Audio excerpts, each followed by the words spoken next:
देखिए Bohr's atomic model में hydrogen या हाइड्रोजन लाइक आयंस के लिए जो एनर्जी एक्सप्रेशन निकाला था हमने वो था En इक्वल्स -13.6 बाई n square into z square. इसको एक्सप्रेस करने में जनरली दो सेंटेंसेस यूज होते हैं, energy of electron in nth Bohr's orbit, या कहीं कहीं प्रॉब्लम में लिखा होता है energy of atom when electron is in nth orbit. तो देखिए इसमें जनरल डाउट पैदा होता है कि कौन सा एक्सप्रेशन सही है। आइए देखते हैं इसको, जरा इसके डेरिवेशन के बेस में जाए। इसको डिराइव करते समय हमने क्या क्या यूज किया था, काइनेटिक एनर्जी इलेक्ट्रॉन की निकाली थी प्लस पोटेंशियल एनर्जी निकाली थी और उनको ऐड कर दिया था। इसको हमने कहा था टोटल एनर्जी।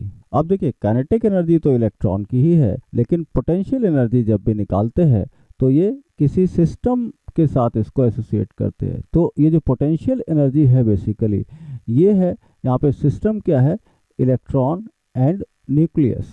तो उस हिसाब से ये एनर्जी हो गई इलेक्ट्रॉन की plus potential energy of electron and nucleus combined. दूसरा हमने एजम्पशन क्या लिया था, न्यूक्लियस को हमने इन्फिनिटली हैवी माना था, मीन्स उसके मोशन को नेग्लेक्ट किया था। We have neglected motion of nucleus.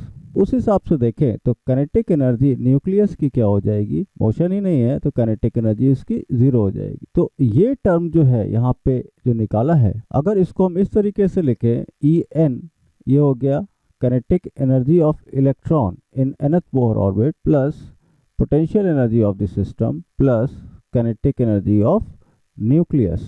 तो ये बेसिकली जीरो है। तो ये क्या रिप्रेजेंट कर रहा है यहाँ पे, ये बेसिकली रिप्रेजेंट कर रहा है टोटल एनर्जी ऑफ एटम।